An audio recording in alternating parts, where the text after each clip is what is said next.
कलवरी के पास खड़ा हो, खून की धारा देखता जा,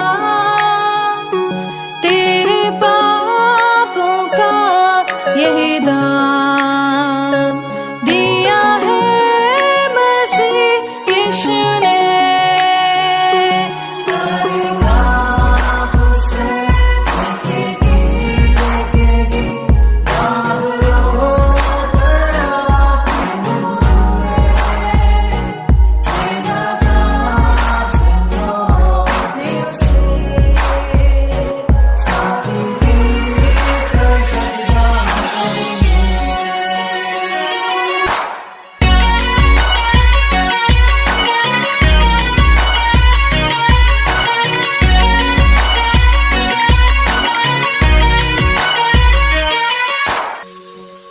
ये हुआ सब तेरे लिए, तूने भी उसे छेड़ा था,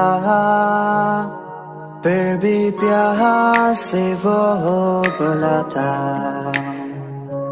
जाता क्यों नहीं तू उसके पास, फिर भी प्यार से वो बोला था, जाता क्यों नहीं तू उसके पास।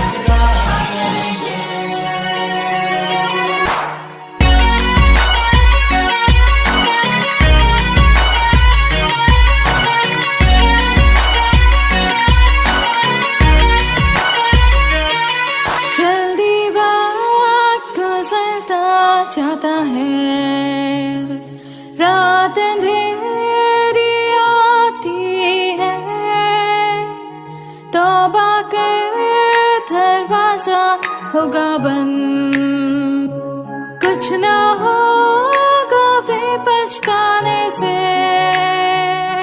तौबा कर दरवाजा होगा बंद, कुछ ना होगा वे पछताने से।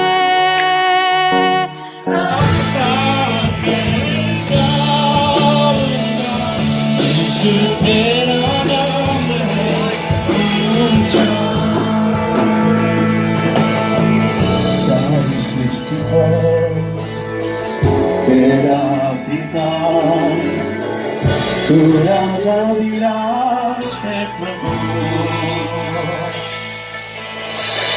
उससे है जमीन, उससे आसमान।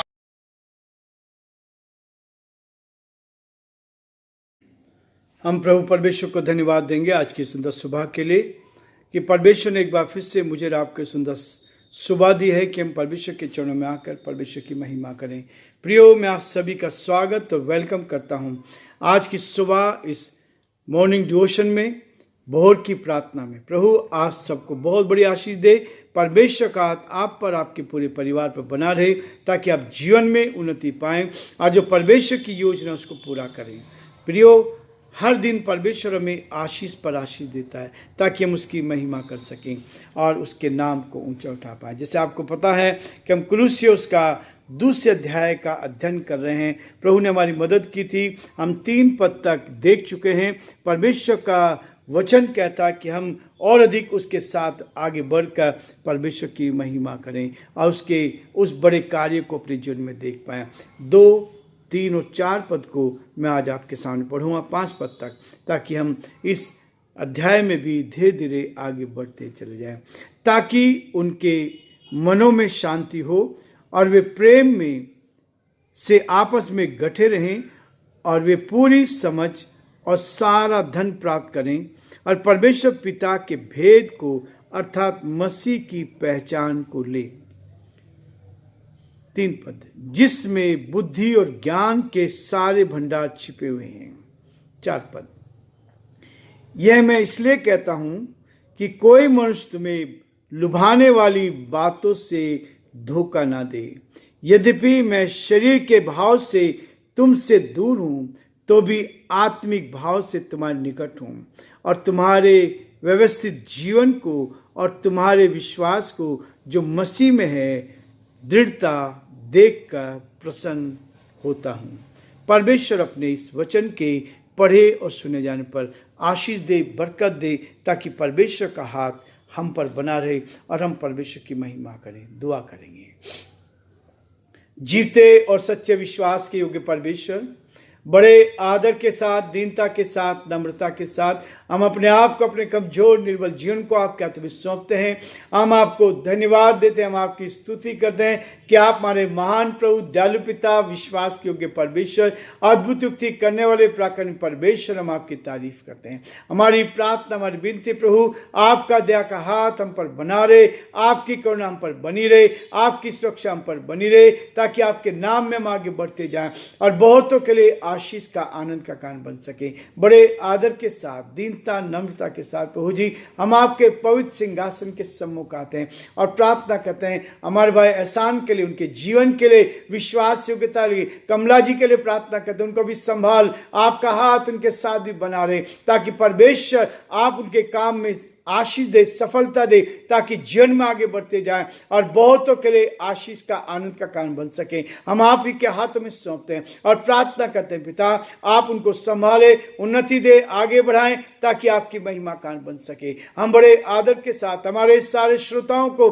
सारे भाई बहनों को जो आज प्रभु इस सुबह के वक्त में पिता इस आवाज को सुन रहे हैं, परमेश्वर हर एक के मनों को बदल, हर एक के मनों में आशीष दे, बरकत दे, बरकत दे, ताकि परमेश्वर हर जन आप में सुरक्षित रहे और आपकी महिमा का बन सके। और जो आपकी योजना है पिता परमेश्वर, वो जीवन में पूरा होने दे। हम बड़े आदर के साथ, दीनता के साथ, नम्रता के साथ हमारे सारे श्रोताओं को आपके हाथ में सौंपते हैं। यदि कोई बीमार है, परेशानी में, कठिनाई में है, दुख में, मुसीबत में है, तो आप उनकी सुधि ले। हमारे प्रदेश के लिए प्रार्थना, इस प्रदेश पर आपकी आशीष चाहते हैं और प्रार्थना करते हैं यहाँ के मुख्यमंत्री भजनलाल जी के लिए, प्रभु आप उनको भी संभाले, आपका हाथ उनके साथ भी बना रहे, ताकि वो भी आगे बढ़ते जाए और पिता परमेश्वर जो जिम्मेवारी उनको मिली है, ईमानदारी से इसको पूरा करने में आप उनकी मदद करें, ताकि सब बातों में हे परमेश्वर आपका नाम ऊंचा किया जाए। हम सारी महिमा, आदर, गौरव प्रभु जी आपको देते हुए, अपने देश को आपके हाथ में सौंपते हुए इस विनती को अपने प्रभु, अपने धार करता यीशु मसीह के नाम से मांगते हैं, आमीन। प्रियो, परमेश्वर का वचन एक एक दिन मुझे और आपको प्रोत्साहन करता है, ताकि हम आगे बढ़कर उस परमेश्वर पिता को धन्यवाद देते चले जाएं, जो परमेश्वर की योजना है उसको पूरा कर सके। प्रियो, परमेश्वर का वचन कहता है, मत्ती उसके 6:33 में कहता है, तुम चिंता करके यह ना कहना कि हम क्या खाएंगे और या क्या पिएंगे। तुम चिंता करके ना कहना कि हम क्या खाएंगे या क्या पिएंगे या क्या पहनेंगे। तुम्हारा स्वर्गीय पिता जानता है कि तुम्हें ये सब वस्तुएं चाहिए, इसलिए पहले तुम उसके राज्य धर्म की खोज करो, तो सारी वस्तुएं तुम्हें मिलती जाएंगी। प्रियो, परमेश्वर का वचन मुझे और आपको प्रोत्साहन करता है। हम बहुत बार चिंता करते हैं, संसार में रहते हैं, चिंता हमारे सामने आती, लेकिन प्रियो आज मैं आपके सामने बताना चाहूँगा 4 अध्याय से 4 पद से हमने 3 पद तक देख चुके थे कि परमेश्वर चाहता है कि उसकी पूरी समझ पर सारा धन प्राप्त करे, परमेश्वर पिता के भेद के को अर्थात मसीह को पहचान लें। और 4था पद कहता है, यह मैं इसलिए कहता हूं कि कोई मनुष्य तुम्हें लुभाने वाली बातों से धोखा ना दे। लोग कहते हैं, लालच देते हैं, लेकिन परमेश्वर का वचन कहता है कोई तुम्हें लुभा ना सके, लोभी ना बना सके, लोभ में ना डाल सके, लालच में ना डाल सके। इसलिए पौलुस ने बार बार अपने इस पत्र में लिखा है, कोई तुम्हें लुभाने वाली बातों से धोखा ना दे। वो लोग ही धोखा खाते हैं, वो लोग ही लुभाए जाते हैं जिनका जीवन बदला नहीं है। जिनके जीवन में प्रभु नहीं आया, जिनके जीवन में प्रभु नहीं आया, उनके जीवन में लोभ आ सकता है। संसार के लोग जिस काम को लेकर कहते हैं, और हम देख रहे हैं इन दिनों बार बार देखने को, पहले पास्टर विजेंद्र के विरोध में लोगों ने कहा, कई लोगों ने मेरे पास भी आके बोला कि वो तो 35,000 लेते हैं। लोग कहते हैं पैसा देते हैं, लोग हमें कहते हैं कि वो तो पैसा लेते हैं। और तब हमने इस बात को कहा कि परमेश्वर उनको इस्तेमाल कर रहा है। किस बात के लिए इस्तेमाल कर रहा है? ताकि परमेश्वर के नाम को महिमा मिल सके। प्रियो, शैतान अपना काम करता है। वही लोग जो उसके साथ रहे उन्होंने विरोध करना शुरू किया, लेकिन उनको नहीं मालूम परमेश्वर के सेवकों का विरोध करने का मतलब है आप परमेश्वर का विरोध कर रहे हैं। और प्रियो, उस समय मैंने इस बात को कहा था कि वो परमेश्वर का दास है, परमेश्वर की सेवा कर रहा है, और हजारों लाखों लोग परमेश्वर उनके द्वारा आशीष को प्राप्त कर रहे हैं। परमेश्वर आशीष दे रहा लोगों को। यदि वो गलत है तो परमेश्वर उसका न्याय करेगा। हम कौन होते किसी का न्याय करने वाले हैं? इसलिए प्रियो, हम ऐसे प्रभु के दास के लिए प्रार्थना करें, और मैंने अपने घर में रात में प्रार्थना करी, और दूसरे दिन समाचार आ गया। लोगों ने बहुत षड्यंत्र रचाए थे, लेकिन परमेश्वर का अब वो जेल नहीं जा सकते, क्योंकि परमेश्वर के वचन को लेकर बहुत सारे लोग उठ खड़े हुए। सच्चाई को लेकर सत्य का विरोध हुआ, यीशु का विरोध किया। जो सच्चाई को लेकर चल रहे थे उनका विरोध किया गया। जब सच्चाई का विरोध कर रहे थे, परमेश्वर अपना काम कर रहा था, तब लोगों ने कहा वो तो पैसा कमाने काम करते हैं। आज लोग कहते हैं पैसा देने काम करते हैं, लालच का काम कर। नहीं, किसी के पास पैसा नहीं। यहां पौलुस कहता है लुभाने वाली बात नहीं है। प्रभु के दासों पर हमेशा उंगली उठाई गई है। प्रभु के दासों को आज से नहीं है, यीशु मसीह के समय से लोगों ने कहा इसके अंदर तो दुष्ट आत्माएं हैं, दुष्ट आत्मा है।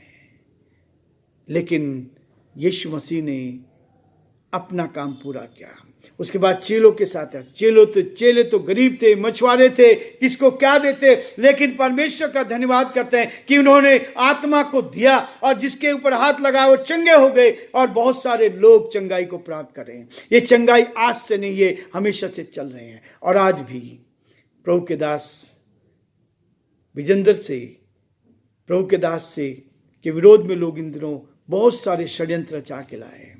ये सोचा था कि एक दूसरे के विरोध में आकर वही लोग जिन्होंने, वो कहता, वचन कहता कि वही हैं जो मेरे साथ मेरी थाली में खाना खाते थे, वही मेरे विरोध में आ गए। ऐसे प्रभु के दासों को क्या होगा?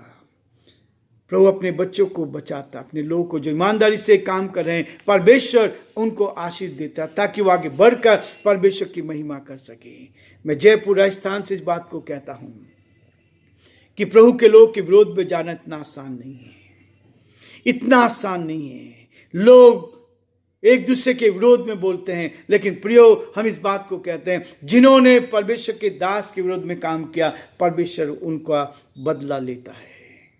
इसलिए प्रभु के दास के लिए हम प्रार्थना करें ताकि वो आगे बढ़े और प्रभु की महिमा करते जाए। इसलिए यहां पर लिखा है कि वो कहता है, इसलिए मैं तुम्हें इसलिए कहता हूं कि कोई मनुष्य तुम्हें लुभाने ना पाए।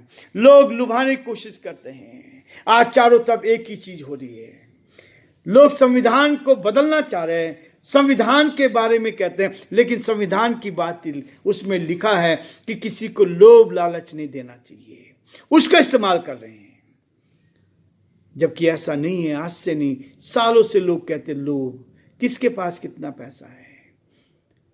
परमेश्वर चाहता है कि हम इन चीजों से बचे रहें, और यही चीज पौलुस ने कहा है कि उस चीज को यह मैं इसलिए कहता हूं कि कोई तुम्हें लुभाने वाली बातों में धोखा ना दे। लुभाने वाली बातें भी परमेश्वर का दास मना करता है। किसी को लुभाने की वाली बात नहीं, सच्चाई को लेकर चले कि जो प्रभु के पास आएगा वो जीवन पाएगा, उसका मन बदल जाएगा, उसका हृदय बदल जाएगा। लोग मुझसे पूछते हैं आप क्या काम करते हो? मैं एक काम करता हूं कि मनुष्य की आत्मा की शुद्धि करता हूं। यदि आत्मा शुद्ध हो गई, लोभ लालच सब खत्म हो गया। यदि आत्मा शुद्ध नहीं हुई तो लोभ लालच बना रहता है। इसलिए प्रियो, आत्मा की शुद्धि, लोगों ने पूछा, कई लोग में से कैसे करते हो? परमेश्वर की आत्मा धोती है। जब आदमी पश्चाताप करता है, गुनाह से तौबा करता है, वो कोई भी क्यों ना हो, यदि उसने पश्चाताप किया तो जीवन बदला। मैं ईसाई परिवार में पैदा हुआ था, मुझे कौन लोभ देगा? लेकिन मेरा जीवन बदला, मेरा जीवन बदला। और मैंने 28 सितंबर 1980 को अपने इस आत्मा को शुद्ध किया, पवित्र किया, गुनाहों से तौबा करी और ईश्वर के साथ मेरा रिश्ता हो गया। 45 साल हो गए, 45 साल हो गए प्रभु के साथ चलते हुए। बेईमानी चली गई, झूठ चला गया, लालच चला गया, रिश्वत चली गई, सारी गलत चीजें चली गई। परमेश्वर ने अपने आप किया।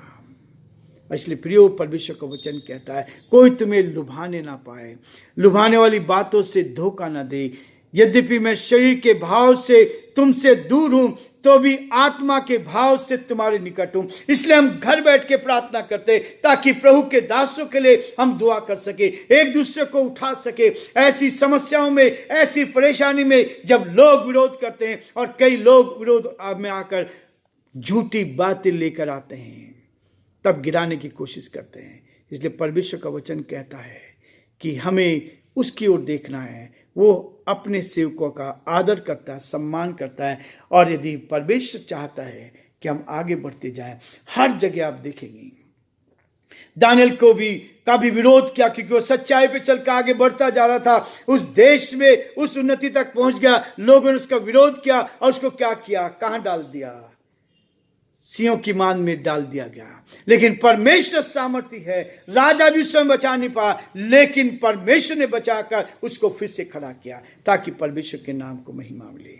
और मैं कहना चाहूंगा प्रोफेट विजेंद्र से कि प्रभु आपके साथ है, प्रभु आपकी मदद करेगा, और परमेश्वर आपके साथ है। और हम लोग आपके लिए दुआ कर रहे हैं, ताकि परमेश्वर आपको बहुत बड़ी आशीष दे और आगे बढ़ते जाए। परमेश्वर का हाथ आप पर, आपके पूरे परिवार पर रहे। ये हमारी प्रार्थना, ये हमारी दुआ है। आप आगे बढ़कर परमेश्वर की महिमा करें।